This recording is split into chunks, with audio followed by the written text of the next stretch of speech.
সেহরের প্রস্তুতি চলছে। ফাতেমা রাদিয়াল্লাহু তাআলা আনহা নিজের ঘরে নিঃশব্দ ও নিস্তব্ধ ছিলেন। সারা রাত ইবাদত করার পর তিনি রোজা রাখবেন বলে কিছু খাবারের জন্য এগিয়ে গেলেন, কিন্তু ঘরে এক ফোঁটা পানি ছাড়া আর কোনো খাবার নেই। তিনি সামান্য পানি পান করলেন এবং আল্লাহর কাছে দোয়া করে বললেন, হে আল্লাহ, তোমার সন্তুষ্টির জন্যই আমি এই রোজা রাখছি। তুমি যদি আমাদের অভাবে রাখো সেটাও তোমার রহমত। সেহরির সময় শেষ হতেই মসজিদে নববী থেকে সুমধুর আজানের সুর ভেসে এলো, যেন সমগ্র মদিনাকে জাগিয়ে তুলল। ফজরের নামাজ শেষ হওয়ার পর আকাশে সূর্য উঁকি দিতে শুরু করলো। এদিকে হযরত আলী রাদিয়াল্লাহু তাআলা আনহু জীবিকার সন্ধানে বের হলেন। সকাল যত এগিয়ে যাচ্ছে ক্ষুধার জ্বালা ততই প্রবল হচ্ছে। হযরত ফাতেমা রাদিয়াল্লাহু তাআলা আনহা নিজে তো পানি ছাড়া কিছুই খাননি, তবুও তিনি ঘরের এক কোণে বসে আল্লাহর ইবাদত করতে লাগলেন। ঠিক তখনই ছোট্ট হাসান ও হুসাইন রাদিয়াল্লাহু তাআলা আনহুমা ধীরে ধীরে মা ফাতেমার কাছে এসে বললেন, আম্মা জান, আমাদের খুব ক্ষুধা লেগেছে, আমাদের কিছু খেতে দিন, ক্ষুধার জ্বালা আর সহ্য করতে পারছি না। শিশুদের এমন কথা শুনে ফাতেমা রাদিয়াল্লাহু তাআলা আনহার চোখে পানি চলে এলো, হৃদয়টা হাহাকার করে উঠল। কিন্তু তিনি হাসি মুখে বললেন, বাবা, এটা শুধু জীবনের এক পরীক্ষা, একটু ধৈর্য ধরো, ইনশাল্লাহ তোমার আব্বাজান কিছু খাবার নিয়ে আসবেন।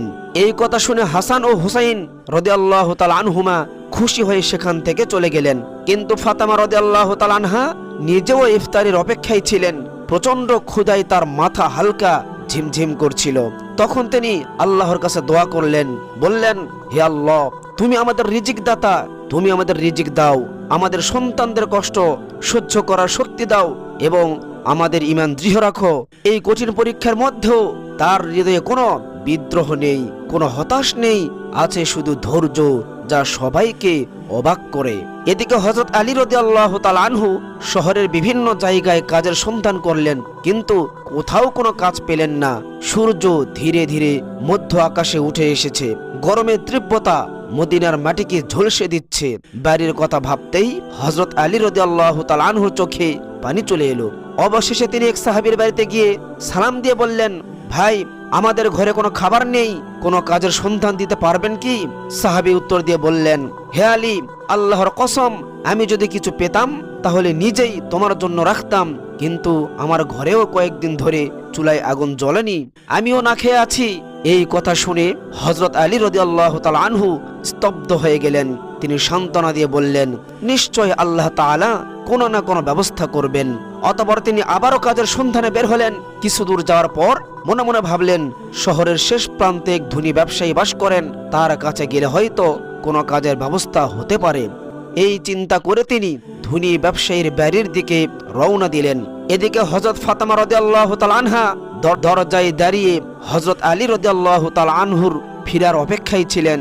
ঠিক তখনই শিশু হাসান হুসাইন রাদিয়াল্লাহু তাআলা আনহুমা ক্ষুধার জ্বালা সহ্য করতে না পেরে তার কাছে এসে কোমল কণ্ঠে ফিসফিস করে বলল, আম্মা জান, আব্বাজান কখন বাড়িতে আসবেন?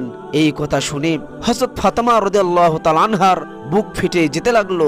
চোখের কোণে অশ্রু চিকচিক করছিল, তবুও তিনি সান্ত্বনা দিয়ে বললেন, বাবা, একটু ধৈর্য ধরো, নিশ্চয় আল্লাহ আমাদের সাহায্য করবেন। অতঃপর হযরত আলী রাদিয়াল্লাহু তাআলা আনহু সেই ধনী ব্যবসায়ীর বাড়িতে গিয়ে সালাম দিয়ে বললেন, ভাই, আপনার কাছে কোনো কাজ আছে? আমি কাজ করতে চাই। ধনী ব্যবসায়ী কিছুক্ষণ চুপ থাকার পরে বললেন, হ্যাঁ, আমার খেজুর বাগানে কিছু কাজ আছে, তুমি সেখানে কয়েক ঘন্টা কাজ করতে পারো, তবে একটি শর্ত আছে, আমি কাজের বিনিময়ে কোনো টাকা পয়সা দিতে পারবো না, শুধু কয়েকটি খেজুর দিতে পারবো। হযরত আলী রাদিয়াল্লাহু তাআলা আনহু নিজের পরিবারের কথা চিন্তা করতেই হৃদয়টা কেঁপে উঠল, চোখের কোণে জল চলে এলো। তিনি সঙ্গে সঙ্গে রাজি হয়ে গেলেন। অতঃপর তিনি খেজুর বাগানে গিয়ে মালিকের নির্দেশ অনুযায়ী সমস্ত কাজ একাই শেষ করলেন। কয়েক ঘন্টা অক্লান্ত পরিশ্রমের পর ধনী ব্যবসায়ী তাকে কিছু খেজুর দিলেন। খেজুর পেয়ে হযরত আলী রাদিয়াল্লাহু তাআলা আনহু খুবই খুশি হলেন এবং সাথে সাথে আল্লাহ তাআলার কাছে দোয়া করলেন, হে আল্লাহ, তুমি আমাদের রিজিক দাতা, তুমি যদি পরীক্ষা নিতে চাও আমরা ধৈর্য ধরব, কিন্তু আমাদের ঈমানকে রেখো সুদৃঢ়। এই কথা বলার পর তিনি দ্রুত বাড়ির দিকে রওনা দিলেন। অতঃপর যখন তিনি বাড়ির কাছাকাছি পৌঁছালেন, তখন মদিনার আকাশ গাঢ় লালচে রং ধারণ করেছে। সূর্য পশ্চিম দিগন্তে ঢলে পড়েছে, দিগন্তে হেলে পড়েছে সূর্য। চারিদিকে ইফতারের প্রস্তুতি। তখনই হযরত আলী রাদিয়াল্লাহু তাআলা আনহু ক্লান্ত শরীরে বাইরে প্রবেশ করলেন, আর সাথে সাথেই দূর থেকে মসজিদে নববীর সুমধুর আজানের ধ্বনি ভেসে আসতে লাগলো। কয়েকটি খেজুর ও পানি ছাড়া তাদের ঘরে ইফতারের জন্য আর কিছুই নেই। তবুও সে ঘর যেন আল্লাহর রহমতে ভরে গেল। সবাই ইফতারের জন্য একসাথে বসলো। হযরত হাসান ও হুসাইন রাদিয়াল্লাহু তাআলা আনহুমা দুটি করে খেজুর নিলেন। হযরত হাসান ও হুসাইন রাদিয়াল্লাহু তাআলা আনহুকে দুটি করে খেজুর দিলেন। হযরত আলী রাদিয়াল্লাহু তাআলা আনহু দুটি খেজুর নিলেন এবং হযরত ফাতেমা রাদিয়াল্লাহু তাআলা আনহাকেও দুটি খেজুর দিলেন। ঠিক এমন সময় একজন ভিক্ষুক বাইরে দাঁড়িয়ে আওয়াজ করতে লাগলো, মা, সারাদিন কিছুই খাইনি, ক্ষুধার যন্ত্রণা আর সহ্য করতে পারছি না, দয়া করে আমাকে কিছু খাবার দিন। হযরত ফাতেমা রাদিয়াল্লাহু তাআলা আনহার হৃদয় ছিলেন কোমলবতী, অন্তর ছিল দয়া ভরপুর। তাই তিনি নিজের কথা না ভেবেই বললেন, আমার প্রাণের স্বামী, ইফতারের খাবারটুকুই ভিক্ষুককে দিয়ে দিন। হযরত আলী রাদিয়াল্লাহু তাআলা আনহু বললেন, হে ফাতেমা, তুমি কি খেয়ে ইফতার করবে? তখন ফাতেমা রাদিয়াল্লাহু তাআলা আনহা বললেন, আমি শুধুমাত্র পানি পান করে ইফতার করব। সুবহানাল্লাহ। হযরত আলী রাদিয়াল্লাহু তাআলা আনহু অবাক হয়ে গেলেন, কিন্তু কিছুই বললেন না। সে খাবারটুকু ভিক্ষুককে দিয়ে দিলেন এবং দোয়া করলেন, হে আল্লাহ, হে আমার রব, আমাদের এই ত্যাগ তুমি কবুল করে নাও। পরের দিন রোজা রাখার জন্য হযরত ফাতেমা রাদিয়াল্লাহু তাআলা আনহা শুধু পানি পান করলেন। অতঃপর সকালবেলা হযরত আলী রাদিয়াল্লাহু তাআলা আনহু কিছু আটা সংগ্রহ করে বাড়ি আনলেন। তখন হযরত ফাতেমা রাদিয়াল্লাহু তাআলা আনহা সেই আটা দিয়ে কয়েকটি রুটি বানালেন। এভাবে সারাদিন অতিবাহিত হলো। ইফতারের সময় যখন চলে এলো, তখন চারিদিকে ইফতারের প্রস্তুতি, খুশির আমেজ। কিন্তু হযরত ফাতেমা রাদিয়াল্লাহু তাআলা আনহার ঘর ছিল নীরব, নিস্তব্ধ। তিনিও রোজা রেখেছিলেন, কিন্তু সামান্য কয়েকটি রুটি ও পানি ছাড়া ঘরে আর কিছুই নেই। অভাব, কষ্ট ছিল, তবুও ধৈর্য ও ত্যাগের এক অপূর্ব সৌন্দর্য ফুটে উঠেছিল তার ঘরে। ছোট্ট হাসান ও হুসাইন রাদিয়াল্লাহু তাআলা আনহুমা অপেক্ষা করছিলেন ইফতারের জন্য। সবাই মাত্র দুটি করে রুটি পেলেন। ঠিক তখনই বাইরে থেকে আবার একটি করুণ কণ্ঠ ভেসে এলো, ইয়া আহলুল বাইত, আমি 3 দিন ধরে অভুক্ত। আমি শুনছি তোমরা আল্লাহর পথে দানশীল। যদি কিছু খাবার থাকে তবে কি আমাকে দেবে? ক্ষুধার যন্ত্রণা আর সহ্য করতে পারছি না। হযরত ফাতেমা রাদিয়াল্লাহু তাআলা আনহা ছিলেন অত্যন্ত দানশীল। তিনি হযরত আলী রাদিয়াল্লাহু তাআলা আনহুকে বললেন, আমার প্রাণের প্রিয় স্বামী, এই ভিক্ষুককে রুটিগুলো দান করে আসুন। হযরত আলী রাদিয়াল্লাহু তাআলা আনহু বললেন, হে আমার ফাতেমা, তুমি কি খাবে? তুমি কি খাবে না? হযরত ফাতেমা রাদিয়াল্লাহু তাআলা আনহা বললেন, আমারও যদি ক্ষুধা লাগে, তবে সেও তো ক্ষুধার কষ্টে কাতরাচ্ছে। আমরা তো দুনিয়ার সুখের জন্য সৃষ্টি হইনি। আমাদের একমাত্র উদ্দেশ্য আল্লাহর সন্তুষ্টি অর্জন করা। হযরত আলী রাদিয়াল্লাহু তাআলা আনহু দেখলেন ফাতেমা রাদিয়াল্লাহু তাআলা আনহার হাতে শুধুমাত্র পানি ছাড়া আর কিছুই নেই। তিনি সেই ভিক্ষুককে রুটিগুলো দিয়ে দিলেন এবং মনে মনে বললেন, হে ফাতেমা, তুমি কি জানো তুমি কেমন পরীক্ষা দিচ্ছ? নিজে না খেয়ে অন্যকে খাওয়ালে নিশ্চয় আল্লাহ তোমার দান কবুল করবেন। ঠিক তখনই আল্লাহ রাব্বুল আলামিন হযরত জিবরাইল আলাইহিস সালামকে হুকুম করলেন, হে জিবরাইল, তুমি যাও আমার প্রিয় হাবিব মুহাম্মদুর রাসূলুল্লাহ সাল্লাল্লাহু আলাইহি সাল্লামের প্রিয় কন্যা ফাতেমা রাদিয়াল্লাহু তাআলা আনহা যেভাবে ত্যাগ, ধৈর্য, কঠিন পরীক্ষা দিয়েছে তা অতুলনীয়। নিজে না খেয়ে অপরকে খাবার দিয়েছে, অথচ তার ঘরে কিছুই নেই। তুমি জান্নাত থেকে তাদের জন্য খাবার নিয়ে যাও। এই হুকুম পাওয়ার সাথে সাথে হযরত জিবরাইল আলাইহিস সালাম জান্নাত থেকে সুগন্ধি রুটি, খেজুর ও মধু নিয়ে হযরত আলী রাদিয়াল্লাহু তাআলা আনহুর ঘরের দরজার সামনে মানুষ রূপে হাজির হলেন। সুবহানাল্লাহি ওয়া বিহামদিহি। তখন হযরত ফাতেমা রাদিয়াল্লাহু তাআলা আনহা শুধুমাত্র পানি পান করে আল্লাহর ইবাদতে মগ্ন ছিলেন। ঠিক সেই মুহূর্তে বাইরে থেকে আবার একটি আওয়াজ ভেসে এলো। এই কণ্ঠ শুনে হযরত আলী রাদিয়াল্লাহু তাআলা আনহু চমকে উঠলেন। তিনি দরজা খুলে দেখলেন এক পুরুষ হাতে একটি পাত্র নিয়ে দাঁড়িয়ে আছে। তিনি জিজ্ঞেস করলেন, কে ভাই আপনি? অপর দিক থেকে উত্তর এলো, আমি আল্লাহর পক্ষ থেকে প্রেরিত একজন দাস। তোমরা যেভাবে তোমাদের ক্ষুধা সহ্য করে অন্যের মুখে খাবার তুলে দিয়েছ, এজন্য আল্লাহ তাআলা খুশি হয়ে তোমাদের জন্য জান্নাত থেকে রিজিক পাঠিয়েছেন। হযরত আলী রাদিয়াল্লাহু তাআলা আনহুর অন্তর কেঁপে উঠল, তার চোখে জলে ভরে গেল। অতঃপর হযরত জিবরাইল আলাইহিস সালাম খাবারগুলো দিয়ে বিদায় নিলেন। তখন হযরত আলী রাদিয়াল্লাহু তাআলা আনহু খাবারগুলো নিয়ে ঘরে প্রবেশ করলেন এবং বললেন, হে ফাতেমা, দেখো দেখো, আমাদের রব কত মহান, আমাদের জন্য জান্নাত থেকে রিজিক পাঠিয়েছেন। এই কথা শুনে হযরত ফাতেমা রাদিয়াল্লাহু তাআলা আনহা ধীরে ধীরে সেখানে এলেন। খাবারগুলো দেখে হতবাক হয়ে গেলেন। এক মধুময় নয়নে ওই পাত্রের দিকে তাকিয়ে রইলেন এবং মনে মনে ভাবতে লাগলেন, হে আল্লাহ, তুমি কত মহান, তুমি কত দয়াবান, তুমি কতই না মেহেরবান। তিনি বুঝতে পারলেন এটি কোনো সাধারণ খাবার নয়, এত সুগন্ধি রুটি, মধু, খেজুর, এ যেন জান্নাতের খাবার। এদিকে শিশু হাসান রাদিয়াল্লাহু তাআলা আনহুমা আনন্দে উচ্ছ্বাসিত হয়ে উঠলেন। তিনি হযরত হাসান এবং হোসেন রাদিয়াল্লাহু তাআলা আনহু, আম্মা জান, এই খাবারগুলো কাদের এবং কোথা থেকে এসেছে? তখন হযরত ফাতেমা রাদিয়াল্লাহু তাআলা আনহা বললেন, বাবা, খাবারগুলো আমাদের মহান আল্লাহ রাব্বুল আলামিন জান্নাত থেকে আমাদের জন্য পাঠিয়েছেন। হযরত হাসান রাদিয়াল্লাহু তাআলা আনহু বললেন, আম্মা জান, এটি কি সত্যি? তিনি উত্তর দিলেন, বাবা, এটি সত্যি, এটি আল্লাহর রহমত। সেই সময় হযরত ফাতেমা রাদিয়াল্লাহু তাআলা আনহা, তার চোখে আনন্দ অশ্রু টলমল করছিল। তখন সবাই আল্লাহর শুকরিয়া আদায় করলেন। খাবার মুখে দেওয়ার পরই তাদের চোখ থেকে আনন্দ অশ্রু ঝরতে লাগলো। এই খাবার ছিল আল্লাহর রহমতের ভালোবাসার প্রমাণ। পরদিন সকাল থেকেই সমগ্র মদিনায় অলিতে গলিতে এই খবর ছড়িয়ে পড়ল যে হযরত ফাতেমা রাদিয়াল্লাহু তাআলা আনহার ঘরে আল্লাহ তাআলা পক্ষ থেকে জান্নাতের খাবার এসেছে। এমনকি স্বয়ং রাসূলুল্লাহ সাল্লাল্লাহু আলাইহি সাল্লাম এই সংবাদ শুনলেন, অনেকে অবাক হলেন, অনেকে আনন্দিত হলেন এবং অনেকের ঈমান আরো মজবুত হলো। কিন্তু অন্যদিকে কিছু মুনাফিক যারা সন্দেহপ্রবণ ছিল, তারা এই ঘটনাকে বিশ্বাস করতে পারছিল না। তাদের মধ্যে থেকে একদল লোকের কাছে গিয়ে বলল, তোমরা কি সত্যি বিশ্বাস করো যে জান্নাত থেকে খাবার আসতে পারে?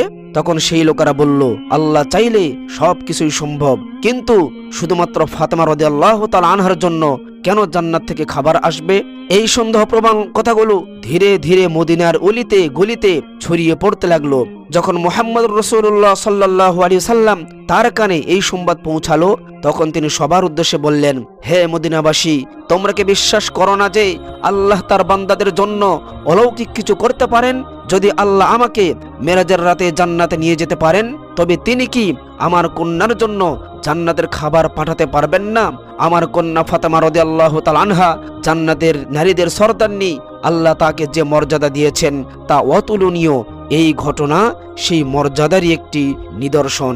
এরপর রাসূলুল্লাহ সাল্লাল্লাহু আলাইহি সাল্লাম সূরাতুত তালাকের একটি আয়াত তেলাওয়াত করে বললেন, যে ব্যক্তি আল্লাহ তাআলার উপরে ভরসা করে, আল্লাহ তাআলা তাকে এমন ভাবে রিজিক দান করেন যা সে কল্পনাও করতে পারেন না। সুবহানাল্লাহ। এই কথা শুনে সাহাবীরা নীরব হয়ে গেল এবং সাহাবীদের ঈমান আরো সুদৃঢ় হলো। কিন্তু মুনাফিকদের মন তখনও জ্বালা সৃষ্টি হলো। তারা ক্ষুব্ধ হয়ে নিজেদের অনুসারীদের উদ্দেশ্যে বলল, দেখো, মুহাম্মদের কন্যা এমন এক মর্যাদা পেয়েছে যা পৃথিবীর আর কেউ পায়নি। যদি এই ঘটনা আরো প্রচারিত হতে থাকে, তাহলে মানুষের ঈমান আরো শক্তিশালী হবে আর আমাদের ষড়যন্ত্র ব্যর্থ হবে। তখন তাদের এক অনুসারী বলল, আমরা কি করতে পারি তাহলে? উত্তরে এক মুনাফিক বলল, মানুষের মনে সন্দেহ ঢুকিয়ে দাও, বলো এটা তো কেবল একটা গল্প। হয়তো ফাতেমা রাদিয়াল্লাহু তাআলা আনহা স্বপ্নে দেখেছেন, কিংবা মুহাম্মদুর রাসূলুল্লাহ সাল্লাল্লাহু আলাইহি সাল্লামকে কেবল তার কন্যার মর্যাদা বাড়ানোর জন্য এমন কথা বলছেন। আমরা তো কখনোই জান্নাতের খাবার দেখিনি, হয়তো এটি একটি কাল্পনিক গল্প। পরের দিন থেকেই কাফের ও মুনাফিকদের দল অলিতে গলিতে বাড়িতে বাড়িতে গিয়ে প্রচার করতে লাগলো যে, শুনুন ভাইয়েরা, আপনাদেরকে বোকা বানানো হচ্ছে, এটা সত্যি ঘটনা নয়, বরং মিথ্যা। তখন এক সাহাবী বললেন, যিনি আমাদের জন্য কোরআন অবতীর্ণ করেছেন, তিনি কি জান্নাত থেকে খাবার পাঠাতে পারেন না? আর মুহাম্মদুর রাসূলুল্লাহ সাল্লাল্লাহু আলাইহি সাল্লাম তো আল্লাহর প্রিয় রাসূল, তিনি কখনোই মিথ্যা কথা বলেন না। এই শক্তিশালী ঈমানের সামনে কাফের ও মুনাফিকরা পরাজিত হলো। এইভাবেই মদিনার সর্বত্র এই ঘটনা আলোড়ন সৃষ্টি করলো এবং ঈমানদারেরা আরো দৃঢ় বিশ্বাসী হয়ে উঠলেন। একদিন হযরত ফাতেমা রাদিয়াল্লাহু তাআলা আনহা রাতের বেলা উঠলেন এবং ধীরে ধীরে তিনি নিজের কক্ষে গেলেন। দীর্ঘ সময় আল্লাহর ইবাদত করলেন এবং চোখের পানি ঝরালেন। মনে মনে ভাবতে লাগলেন, কেন আল্লাহ আমাকে এই অলৌকিক নিয়ামত দিলেন? তিনি ভাবলেন, আমি তো দুনিয়ার কিছুই চাই না, আমার একমাত্র চাওয়া আল্লাহ যেন আমাদের সবাইকে জান্নাতে একসঙ্গে রাখেন। অতঃপর তিনি আল্লাহর কাছে দোয়া করলেন, বললেন, হে আল্লাহ, তুমি আমাকে এমন সম্মানিত করেছো যার জন্য আমি যোগ্য নই। তুমি আমাকে জান্নাতের খাবার দিয়ে দেখিয়ে দিয়েছো যে দুনিয়ার অভাব কিছুই নয়। যদি তুমি সন্তুষ্ট থাকো, তবে আমি তোমার বান্দি। আমার সন্তানদের তুমি হেফাজত করো, আমার স্বামীকে তুমি বরকত দান করো, আর আমার আব্বাকে তুমি জান্নাতের সর্বোচ্চ স্তরে উত্তীর্ণ করো। পরদিন সকালে মদিনায় চারিদিকে আলোড়ন সৃষ্টি হলো। তখন হযরত আবু বকর রাদিয়াল্লাহু তাআলা আনহু, হযরত ওমর রাদিয়াল্লাহু তাআলা আনহু এই অলৌকিক ঘটনা শোনার পর নবী করিম সাল্লাল্লাহু আলাইহি সাল্লামের কাছে ছুটে এলেন এবং বললেন, ইয়া রাসূলুল্লাহ, এই ঘটনা আমাদের জন্য একটি বিরাট নিদর্শন, এটি আমাদের ঈমান আরো দৃঢ় করেছে। তখন হযরত ওমর রাদিয়াল্লাহু তাআলা আনহু বললেন, আমরা কি এই খাবারের কোনো অংশ দেখতে পারি? নবী করিম সাল্লাল্লাহু আলাইহি সাল্লাম বললেন, হে আমার সাহাবীগণ, এটি এমন একটি নিয়ামত যা শুধু আল্লাহ যাকে ইচ্ছা করেন তাকেই দান করেন, কিন্তু এটি শুধু খাবারের ব্যাপার নয়, বরং এটি এক মহান শিক্ষা। এই কথা শুনে সবাই প্রশান্তি অনুভব করলো। অবশেষে হযরত মুহাম্মদুর রাসূলুল্লাহ সাল্লাল্লাহু আলাইহি সাল্লাম হযরত ফাতেমা রাদিয়াল্লাহু তাআলা আনহার বাড়িতে এলেন। তিনি জানতেন তার কন্যা ফাতেমা শুধু তার মেয়ে নয়, বরং তিনি ইসলামের এক মহান আদর্শ। রাসূলুল্লাহ সাল্লাল্লাহু আলাইহি সাল্লাম মৃদু হেসে বললেন, আমার কলিজার টুকরা ফাতিমা, তুমি জান্নাতের নারীদের নেত্রী, আর এই খাবার তোমার মর্যাদার প্রমাণ।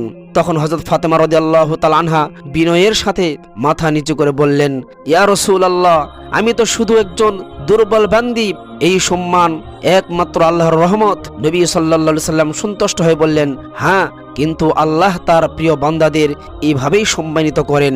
তুমি ধৈর্য ধরেছ, তুমি ত্যাগ স্বীকার করেছ, তাই তিনি তোমাকে জান্নাতের খাবার দ্বারা সম্মানিত করেছেন। এই মুহূর্তটি ছিল এক অনন্য প্রশান্তির মুহূর্ত। নবী করিম সাল্লাল্লাহু আলাইহি সাল্লাম হযরত আলী রাদিয়াল্লাহু তাআলা আনহুকে সেই সময় তিনি দেখতে পেলেন যে তার চেহারায় আনন্দের ছাপ। তখন রাসূলুল্লাহ সাল্লাল্লাহু আলাইহি সাল্লাম বললেন, আমি কসম করে বলতে পারি, তোমার অন্তরের পরিপূর্ণ ঈমান আছে, যা আমাদের সকলের জন্য একটি আদর্শ।